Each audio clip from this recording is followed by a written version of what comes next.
Hi guys, welcome back to the channel. कैसे हैं आप सभी। आज हम बात करने वाले हैं एक बहुत ही बड़े इंडियन यूट्यूब ब्लॉगर के बारे में जिनका नाम है सौरभ जोशी। ऑफ कोर्स जो लोग ब्लॉग देखते हैं उन्होंने सौरभ जोशी का नाम काफ़ी बार सुना होगा। Excuse me.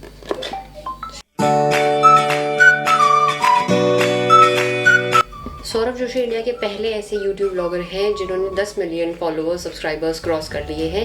एंड आप उनका ब्लॉग चेक कर सकते हैं यूट्यूब पे सौरभ जोशी ब्लॉग के नाम से, इंस्टाग्राम पे सौरभ जोशी के नाम से। एंड आज हम बात करने वाले हैं एक बहुत ही कॉन्ट्रोवर्शियल टॉपिक के बारे में जो कि सौरभ जोशी की शायद जिसने नींद उड़ा के रख दी है। एंड वो टॉपिक है कि आजकल काफ़ी सारे लोग ऐसे इकट्ठे हो रहे हैं जो अपने आप को रोस्टर्स बोलते हैं और उन्होंने सौरभ जोशी को काफ़ी रोस्ट किया है। हालांकि मैं अभी बहुत टाइम नहीं हुआ है मुझे यूट्यूब पे आए हुए, लेकिन मैं सौरभ जोशी के ब्लॉग्स देख रही थी। उनके एक ब्लॉग में मैंने देखा कि वो बात कर रहे थे कि कैसे लोग उन्हें रोस्ट कर रहे हैं। मैंने कहा चलो देखते हैं। रोस्टर्स की भी मैंने जाके देखी। मैं उन रोस्टर्स का नाम नहीं लूँगी, लेकिन जो वीडियोस मैंने देखी हैं वो बिल्कुल बेसलेस हैं। उनमें कुछ ऐसी कोई सॉलिड कोई मुद्दा नहीं है उनके पास, और उन्होंने सिर्फ शायद व्यूज़ और फॉलोअर्स को इकट्ठा करने के लिए सौरभ जोशी को रोस्ट किया है। बिकॉज पहले बात करते हैं कि सौरभ जोशी ब्लॉग किस बारे में करते हैं। सौरभ जोशी अपने डेली ब्लॉग्स करते हैं, जैसे कि हम रोज़ पुराने ज़माने में अपनी डायरीज़ में रोज़ अपनी एक एंट्री किया करते थे, वैसे ही वो रोज़ एक ब्लॉग की एंट्री करते हैं। और वो अपना शुरू के दिनचर्या से लेकर रात तक, जब तक सोने के नहीं जाते तब तक वो अपने ब्लॉग में कुछ चीज़ें दिखाते हैं, जिनमें उनके आपने फैमिली मेम्बर्स को भी देखा होगा एंड उनके डॉग को भी देखा होगा। तो वो इस सब के बारे में ब्लॉग, उनके बहुत सारे फॉलोअर्स हैं बच्चे से लेके बड़े तक, एंड काफ़ी लोग उन्हें प्यार करते हैं। बिकॉज जहाँ तक मैंने उनके ब्लॉग्स देखे हैं मैंने देखा है कि वो काफ़ी सिंपल किस्म के इंसान हैं। उनकी पूरी फैमिली बहुत सिंपल है, डाउन टू अर्थ है। जिस जगह से वो उठकर आए हैं और जिस मुकाम पर वो इस वक्त हैं, बहुत मुश्किल चीज़ है। कोई भी इंसान बहुत जल्दी इन चीज़ों को फॉलो नहीं करता है। अब आते हैं रोस्ट पर। रोस्ट इनके बारे में ये होता है कि पहली बात कि सौरभ जोशी में बहुत एटीट्यूड है। पहली बात तो अगर आप किसी के साथ 24 घंटे रहते हैं, दिन के 24 घंटे, हफ्ते के 7 दिन, साल के 365 दिन आप उनके साथ रह रहे हैं, तो आप उनके बारे में कैरेक्टर जज कर सकते हैं कि वो एटीट्यूड है या नहीं है। क्योंकि हम लोगों के अंदर एक ह्यूमन नेचर है जिनके जो ये अज्यूम कर लेता है कि अगर इंसान हमसे बिल्कुल दिल खोल के नहीं मिल रहा है या झप्पियाँ नहीं डाल रहा है तो वो एटीट्यूड ही होगा। हम 2 मिनट के लिए ये नहीं सोचते कि किस मूड में इंसान उठा है, किस मूड में वो आ रहा है, किस पर्पस के लिए वो अपने घर से बाहर जा रहा है। ये सब चीज़ें हमें कंसिडर करनी चाहिए। एंड जस्ट बिकॉज कि आप किसी को फॉलो करते हो, आप किसी के फ़ैन हो, आप उनको जाके क्राउड नहीं कर सकते उनके घर पे। जबकि और एक्चुअलिटी में अगर आप एक real follower, real subscriber, real fan है सौरभ जोशी के, तो सौरभ जोशी के बार बार रिक्वेस्ट करने के बाद भी जो लोग उनकी सोसाइटी के बाहर खड़े होके आते हैं, आई एम श्योर उनमें से कुछ जेन्युइन फॉलोअर्स होंगे। लेकिन अगर आप रोज़ सौरभ जोशी के ब्लॉग्स देखते हैं तो उन्होंने अपने ब्लॉग्स में काफ़ी बार ये चीज़ रिक्वेस्ट करी है कि मेरे घर पे प्रॉब्लम होती है, सोसाइटी में प्रॉब्लम होती है, गार्ड को प्रॉब्लम होती है, which is a genuine. Saurabh Joshi ने कोई अपने आसपास 10 बॉडीगार्ड नहीं लगा रखे जो लोगों को मारपीट करके भगा रहे हैं। उन्होंने बहुत सिंपली आपसे कई बार ब्लॉग में हाथ जोड़ के रिक्वेस्ट करी है कि प्लीज़, हम लोगों को सोसाइटी में ट्रबल होता है, आप सोसाइटी के बाहर में। सो आई थिंक जो भी रोस्ट करते हैं ना, उनकी बातों को बहुत सीरियसली लेना नहीं चाहिए। बिकॉज एक्चुअलिटी में उनके पास ना क्रिएटिविटी है कंटेंट क्रिएट करने की, ना उनके पास मोटिवेशन है, ना इनोवेशन है, उनके पास लिटरली कुछ नहीं है। तो वो जो लोग एक्चुअली में मेहनत करके कंटेंट बना रहे हैं वो उन लोगों की बेइज्जती करके अपना पैसा कमा रहे हैं। सो बेसिकली जो लोग भी रोस्ट देखते हैं दूसरों का और जो लोग उस रोस्ट को सीरियसली लेते हैं, I think they should get a life. बात करते हैं अब हम उस एस्पेक्ट की जो बहुत सारे रोस्टर्स बोलते हैं कि सौरभ जोशी के ब्लॉग्स में कुछ होता नहीं है एंड वो सिर्फ अपने डेली ब्लॉग्स बना के अपने पैसे कमा रहा है, वो सिर्फ घर दिखाता है, दिनचर्या दिखाता है अपना। गाइज़, अगर आप व्लॉग को जाके गूगल करेंगे तो डेफिनेशन में व्लॉग का मतलब है, अच्छा, ह्यूमन नेचर ये होता है कि अगर हम किसी को प्यार करते हैं, हम बोलते तो हैं कि हम प्यार करते हैं, लेकिन एकदम से उसकी तरफ से कोई रिजेक्शन आता है ना, तो वही प्यार हमारा इतना ज़्यादा हेट्रेड में बदल जाता है। तो गाइज़, वो प्यार नहीं है, वो आपकी पोजेसिवनेस, राइट। आप प्यार नहीं करते, जिसे आप प्यार करते हो ना उसे आप जाने देते हो, उसकी हर चीज़ एक्सेप्ट करते हो।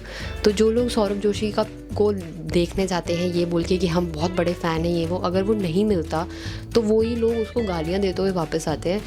तो तुम फैंस नहीं हो, तुम्हें सिर्फ व्यूज़ इकट्ठे करने हैं और तुम्हें लगता है कि तुम्हारी ईगो को चोट लग गई है, तुम्हारी इज्जत कम हो गई है अगर सौरभ जोशी तुमसे मिलने नहीं आए। रिजेक्शन हैंडल करने की हमारे अंदर आई थिंक वो टॉलरेंस ही नहीं है, एंड आई थिंक वो टॉलरेंस हमें आनी चाहिए। इट्स ओके कि किसी ने तुम्हें रिजेक्ट किया, इसका मतलब ये नहीं कि वो तुम्हारे से अपनी पर्सनल दुश्मनी निकाल रहा है यार, उसकी खुद की बंदे की कुछ प्रॉब्लम्स हो सकती हैं ना। तो आई थिंक हमें इस चीज़ को अंडरस्टैंड करना चाहिए। बेसिकली उसमें ब्लॉग का मतलब ये होता है कि एक वीडियो ब्लॉग है, ब्लॉग मतलब एंट्री। तो याद है हम पुराने ज़माने में अपनी डायरीज़ लिखा करते थे डेट के साथ, डे के साथ, और हम लिखते थे आज ये हुआ है, आज वो हुआ है। वही चीज़ ब्लॉग होती है। और यहाँ कहीं भी किसी भी गूगल की साइट पे ये नहीं लिखा है कि ब्लॉग में आपको ये पर्टिकुलर कंटेंट ही डालना है। उसने सौरभ जोशी ब्लॉग्स लिखा है, उसने फूड ब्लॉग नहीं लिखा, उसने ट्रैवल ब्लॉग नहीं लिखा, उसने अपने नाम का एक ब्लॉग चालू किया, उसमें उसकी मर्ज़ी, वो कुछ भी डाले, किसी को क्या फ़र्क पड़ रहा है। तो वो अपने घर की ट्यूबलाइट दिखाए या वो घर की फैमिली मेम्बर्स को दिखाए, वो अपने घर के कुत्ते को दिखाए या वो अपनी चप्पल दिखाए, वो कुछ भी दिखाए, तुम्हें उससे क्या लेना देना है यार। तुम्हें नहीं देखना तो तुम मत देखो ना। एंड जहाँ तक बात आती है कि उसके फ़ैन सिर्फ बच्चे हैं, उसके फ़ैन सिर्फ बच्चे नहीं हैं। हाँ, क्योंकि यूट्यूब देखने की जो पॉपुलेशन और जो ट्रैफिक है वो ज़्यादातर बच्चों का है, इसीलिए शायद उसके चैनल पे बच्चे ज़्यादा हैं। लेकिन या तो आप ये बोल के बच्चों की बेइज्जती कर रहे हो कि तुम्हारे फैंस बच्चे हैं, या बच्चों को अंडरमाइन कर रहे हो, या सौरभ जोशी को तुम नीचा दिखा रहे हो ये कह के कि अच्छा बच्चे हैं तुम्हारे फ़ैन। इट्स ओके, मतलब बच्चे फ़ैन है तो क्या तुम अच्छे नहीं हो सकते? क्या बच्चे ऋतिक रोशन के फ़ैन नहीं है, टाइगर श्रॉफ के फ़ैन नहीं है? बच्चे मार्वल, अच्छा जो लोग ये सुपर हीरो मूवीज़ देखते हैं, आयरन मैन की एंड कैप्टन अमेरिका की, मार्वल की, एवेंजर्स वगैरह, मैंने मतलब लिटरली 40 साल के आदमियों को देखा है सुपर हीरो मूवी देखते हुए, जो कि हमें रियलिटी में पता है कि super heroes does not exist, उसके बाद भी हम देखते हैं। तो बच्चा यहाँ तक बात आती है इसकी कि वो एटीट्यूड है या घमंडी है। यार आप कैसे डिटरमाइन कर सकते हो किस में एटीट्यूड है, किस में घमंड है? तुम कोई उसके कोई चाचा के बेटे हो जो तुमसे बिल्कुल पप्पियाँ झप्पियाँ पा के मिलेगा। हाँ, अगर कोई दूर से चलो आ रहा है तो दिन में कम से कम ऐसे 20-25 लोग उससे मिलने आते होंगे जो दूर दूर से आते होंगे। अब वो हर किसी से 20-25 बार मिलने जाएगा, वो अपना दिन कब निकालेगा? और आप ये समझते हो कि वो जानबूझ के मिलने नहीं आ रहा है बिकॉज़ वो आपको तंग करना चाह रहा है या वो एटीट्यूड दिखाना चाह रहा है। यार बंदा अपने मुंह से बोलता है कि मैं हिंदी मीडियम स्कूल से हूँ, अपने मुंह से बोलता है कि हम लोअर मिडिल क्लास फैमिली से थे, तो उस बंदे के अंदर हम्बलनेस तो है, ठीक है, घमंड नहीं है। बाकी इतनी मेहनत करके अगर वो बंदा उठा है तो ये बोलना कि मेरे सब्सक्राइबर्स मुझे यहाँ मिले या वहाँ मिले डजंट मैटर। वो अपना मार्केट कर रहा है, वो अपनी वीडियोस का मार्केट कर रहा है, उसमें वो किसी तरीके से भी करे, एटलीस्ट वो किसी को नुकसान नहीं पहुँचा रहा, वो किसी के सेंटिमेंट्स को जानबूझ के हर्ट नहीं कर रहा है। आप जो रोस्ट करते हो, जो लोग रोस्ट करते हैं वो लिटरली जानबूझ के किसी के सेंटिमेंट्स हर्ट करने को रेडी हैं। अगर दुनिया में किसी ने व्लॉग करा होगा तो आपको पता होगा कि ब्लॉग करने के लिए पहली बात एक कॉन्फिडेंस की बहुत ज़रूरत है। वो 10 लोगों के सामने ब्लॉग करता है, उसके अंदर इतना कॉन्फिडेंस है। दूसरा कम्युनिकेशन, उसकी कम्युनिकेशन बहुत अच्छी है। और कम्युनिकेशन का मतलब ये नहीं है कि आपको इंग्लिश पटर बोलनी आनी चाहिए। कम्युनिकेशन का मतलब है कि आप जो भी बोलो वो सामने वाले को अच्छा लगना चाहिए। अगर 10 मिलियन लोग उसका व्लॉग देख रहे हैं तो 10 के 10 मिलियन लोग पागल नहीं होंगे। अगली बात, बहुत लोग ये कहते हैं कि उसके जो कमेंट्स हैं और जो उसके लाइक्स और जो व्यूज़ हैं, सब्सक्राइबर्स हैं, वो सारे ख़रीदे हुए हैं। गाइज़, अगर आप यूट्यूब पॉलिसी जाके चेक करोगे ना, उसमें अगर आप 200 लोग या 200 सब्सक्राइबर्स भी अगर आप ख़रीदते हो तो वो यूट्यूब को पता चल जाता है ना, तो यूट्यूब आपका चैनल बैन कर सकती है, राइट? या वो यूट्यूब अपने आप वो सब्सक्राइबर्स हटा सकती है। तो यूट्यूब उसके चाचा का तो है नहीं कि सब्सक्राइबर्स 10 मिलियन सब्सक्राइबर्स को वो ऐसे ही जाने देगा और वो प्ले बटन भी भेज देगा, वो सारे गोल्ड बटन और सिल्वर बटन सब भेज देगा और वो चेक भी नहीं करेगा एक बार भी।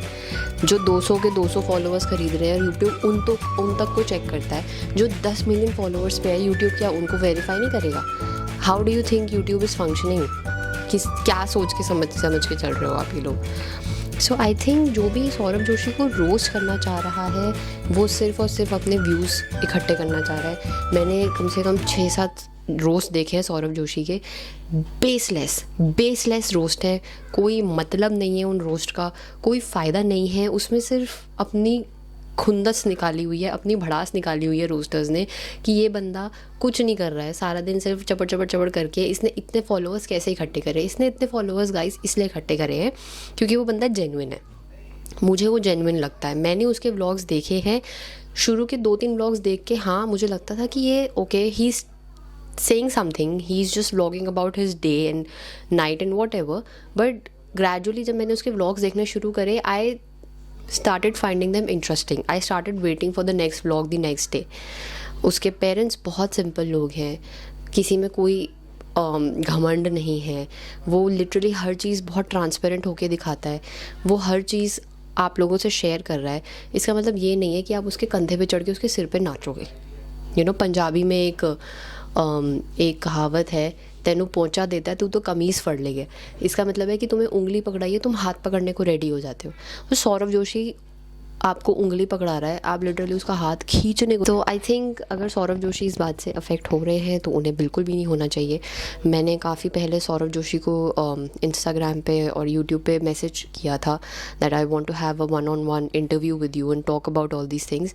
आई डोंट नो उन्होंने पढ़ा है कि नहीं पढ़ा, but if this video reaches him, I hope it does, then I really want to have a live interview with him, either on YouTube or on Instagram, and I want to talk to him about a lot of stuff. I want him to answer to the roasters, and that's about it guys. आज के vlog के लिए इतना ही। बाकी don't forget to follow me on Instagram and मेरा YouTube का दूसरा चैनल, जिसका लिंक, दोनों चीज़ों का लिंक आपको नीचे डिस्क्रिप्शन में मिल जाएगा। Have a great day and keep motivating guys.